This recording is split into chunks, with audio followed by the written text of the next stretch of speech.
புகைப்பிடிப்பது புற்றுநோயை உண்டாக்கும், உயிரைக் கொல்லும். மது அருந்துதல் உடல் நலத்திற்கு தீங்கு விளைவிக்கும். பாதுகாப்பாக இருப்பீர், மது அருந்திவிட்டு வாகனம் ஓட்டாதீர்.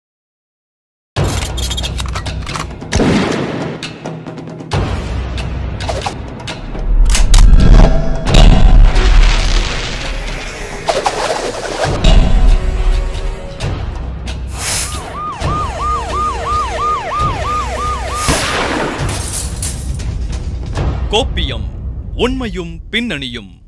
ராணிப்பேட்டை மாவட்டம் சோளிங்கர் அடுத்த புலிவலம் ஊராட்சி பகுதியில் இருக்கக்கூடிய தன்னுடைய பாட்டி வீட்டில் விளையாடி கொண்டிருந்த 10ஆம் வகுப்பு படிக்கக்கூடிய ஒரு பள்ளி மாணவி அங்கு மதுபோதையில் வந்த திருவள்ளூரை சேர்ந்த வாலிபர் ஒருத்தர் தன்னுடைய காதலை ஏற்க மறுத்ததால் கத்தியால குத்தி கொலை செய்த கொடூரமான சம்பவத்தை இப்ப பார்க்கலாம்.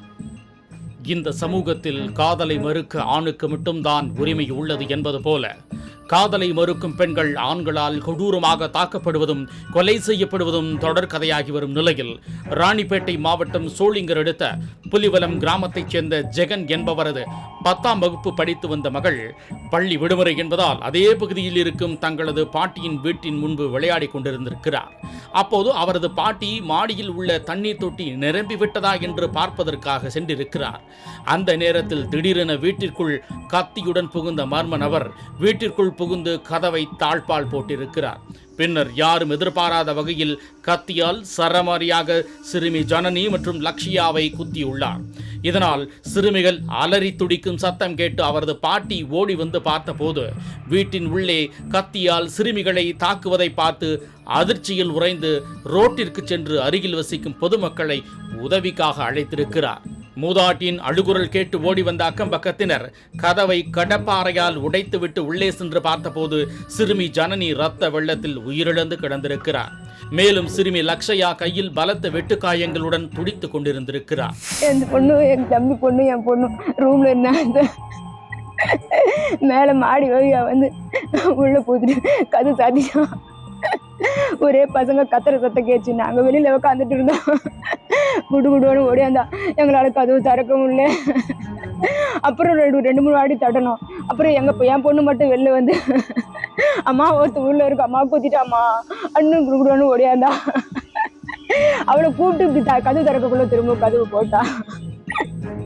ஏன் தம்பி பொண்ணு குழந்தை எதிர்க்கு உள்ள கதவு போட்டு குழந்தை தொடுங்க பொண்ணு.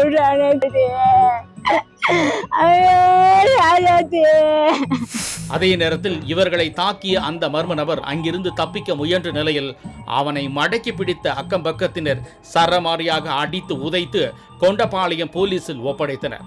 அதன் பின்னர் உயிரிழந்த சிறுமி ஜனனியின் சடலத்தை மீட்டு பிரேத பரிசோதனைக்காக சோளிங்கர் அரசு மருத்துவமனைக்கு அனுப்பிவிட்டு காயமடைந்த சிறுமி லக்ஷயாவை மேல் சிகிச்சைக்காக வேலூர் அடுக்கம்பாறை அரசு மருத்துவமனைக்கு அனுப்பி வைத்தனர் போலீசார்.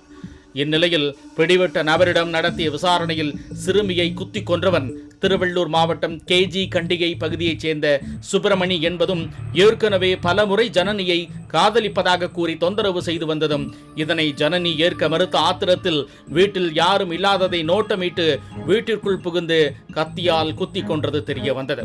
பின்னர் இது குறித்து வழக்கு பதிவு செய்த போலீசார் தொடர்ந்து விசாரணை நடத்தி வரும் நிலையில் இந்த சம்பவம் அப்பகுதியில் பெரும் அதிர்ச்சியையும் பரபரப்பையும் ஏற்படுத்தியுள்ளது. கோப்பியம், உண்மையும் பின்னணியும்.